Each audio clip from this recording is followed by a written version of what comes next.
Hi, I'm Dr. Scott. The purpose of this video is we're going to discuss the 6 basic patterns that cause your thyroid to malfunction. If you want more details, go down to our main section. We have a lot of videos that go in more detail. This is just going to be a basic overview of how your thyroid works. And the patterns that can cause your fatigue, weight gain, headaches, sleep problems, depression, hair loss, all of these things because your thyroid may not be working right. But you know what? It may not even be your thyroid at all. So let's discuss it. So how your thyroid works is a whole cascade of events. And the whole thing starts with T4. So what happens is hypothalamus, which is in your brain, talks to your pituitary, that talks or yells at your thyroid gland to make 2 hormones, T4, T3. The main purpose of the thyroid is to make hormones. Keep that in mind. Make hormones is all it needs to do. Okay? So what happens is this. When T4 goes low in the blood, right, there's a message that runs up to your hypothalamus. The hypothalamus detects low T4. And he gets nervous and he goes, okay, I need to get the whole process. We need more hormone. We need more T4. So the hypothalamus tells your pituitary to yell at your thyroid gland. Okay? The pituitary says, great, I'll do exactly that. So the pituitary releases a hormone called TSH, thyroid stimulating hormone. The whole purpose of this hormone is to run down here and tell your thyroid or yell at your thyroid to make T4 and T3. Okay? Now, out of all of the hormone that comes out of the 2 hormones, the majority is T4 at 93%. So almost all of it's T4. And then you have a little bit of T3, which is 7%. But there's a problem with T4. Now, keep in mind, every single cell in your body needs thyroid hormone. Period. It's the spark that turns it on. T4 is inactive, which means it doesn't do any sparking of your cells. It doesn't do anything. It doesn't turn your cells on, only T3. So do you think it's possible your body can function on only 7% hormone that turns your cells on? No way. So what happens is the body takes this T4 and has to turn it into T3 or convert it into T3.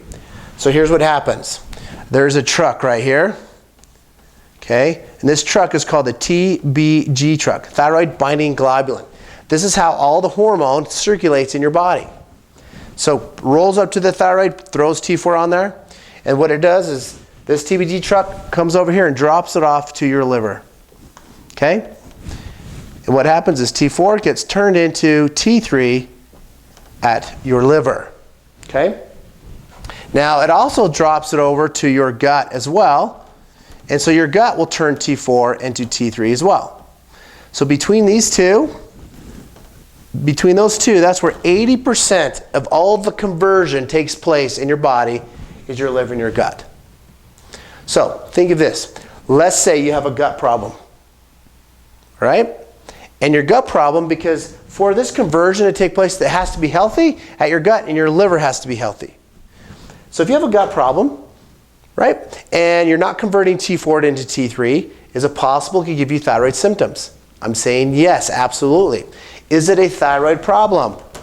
No, because what's the purpose of the thyroid? Is to make hormone. That's all it does, is make it. It doesn't convert it. So it's a gut problem, not a thyroid problem. Let's say you have a liver issue. Well, guess what? It's a liver problem that's giving you thyroid symptoms, but it's not the thyroid gland at all. Okay? So here's what happens. Remember T4. I'm going to put it all together for you. T4 goes low, the whole system starts, and all of a sudden the pituitary starts kicking out all this thyroid hormone to yell at your thyroid to make hormone. Okay? Now, your doctor checks your blood, and all of a sudden you have this T4, you have all this hormone in your blood. Your doctor goes, oh my goodness, you have a thyroid problem. Let's fix the thyroid problem. So what do they give you? T4. Synthetic T4. Is Synthroid or level thyroxine generally? Synthroid is T4, which we know what T4 is. It's inactive, right? Doesn't turn on any cells. So why did they give it to you? Because it was T4 that started the whole process. You raise T4 in your blood. It's at normal range now. Now the boss is happy. He tells the pituitary, no more, stop yelling at your thyroid gland. And so the pituitary turns off TSH. Now you recheck your blood, and now you have a normal TSH. And your doctor goes, I just fixed your problem. But the key thing is this, is if this is step number 1, step number 2, and the final cell, here's the cell here, the final step in the process, step 10, medical doctors, traditional medicine handles step number 3. So when they give you the pill, what happens is that means it normalizes blood marker, and they're done. That's all that they do. Traditional medicine handles here. And that's why many times patients are given medications and they still have symptoms. Well, they fix the medical emergency because if your TSH goes too high or too low, it can kill you. So that's why the doctor gives you medication. It's a necessary thing. They need to do that, right? But if you take it, your symptoms go away, we know you weren't step number 3, okay? You were not step number 1. What should happen if you're, this is the first pattern, is pattern 1, is if it's truly your thyroid gland. So what it means, you take the hormone, your life changes forever. All your symptoms go away. You don't watch this video because things are good. Okay? If you're step number 3, you're pattern 1, your life changes forever. But only less than 10% of people actually are that pattern, pattern number 1. Okay? What are the other patterns? Well, we talked about them, is that conversion problem, right? The underconverting the inactive hormone into the active hormone T3. So it's a liver or gut problem generally. All right, so in those cases, you don't do anything for the thyroid gland, you got to handle the gut and the liver. Now there's another hormone we need to talk about, it's called cortisol. Cortisol is a hormone, it's your stress hormone, which is your belly fat hormone. It's the one that regulates your sleep-wake cycle, so it can give you insomnia. It'll prevent you from going to sleep or staying asleep. It'll get in your brain and actually give you short-term memory loss that leads to dementia and Alzheimer's.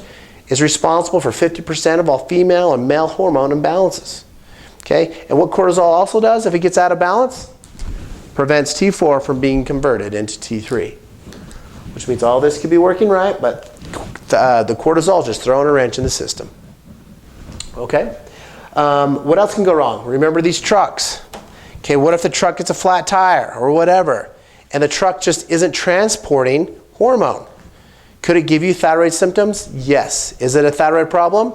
No, because the only purpose of the thyroid is to make the hormone. So female hormone imbalances like estrogen, for example, will cause these trucks to be an issue.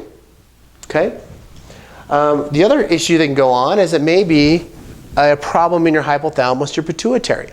Now there are 2 chemicals called dopamine and serotonin. You guys may have heard of that. They're your happy chemicals, but those can get out of balance and then they can't talk to each other properly. And that's the real issue. Which I want to tell you, you have more dopamine and serotonin in your gut than you do in your brain. Okay? Now, one of the last patterns you have is this. It's a condition called Hashimoto's. And Hashimoto's is responsible for 90% of everyone that's been diagnosed with a thyroid problem. So it's a lot of people. And what it is an autoimmune condition. And in these patients, the immune system punches the thyroid in the face and it attacks it. Okay, so if you're getting punched in the face all the time, you may have a hard time functioning in your daily activities. Well, same with your thyroid gland. Remember, what are the odds if you've been diagnosed that you have Hashimoto's? 80 to 90%. Okay, and in that case, it's not even a thyroid problem. Okay, it's an immune system problem. You got to handle the immune system. You got to calm it down. You got to find out why the immune system is attacking the thyroid. Okay, traditional medicine, remember, only handles step number 3, and that's it. And they do help people that are step number 3. But if your symptoms haven't gone away, we know you're not pattern 1. Okay, so those are the 6 basic patterns that cause your thyroid to malfunction. It's a lot more in detail, but watch my other videos if you want more detail on that. But in this case, we got to pull all the thyroid hormone to find out which pattern you really are. Pulling just the TSH and T4 just isn't enough. See you on the next video.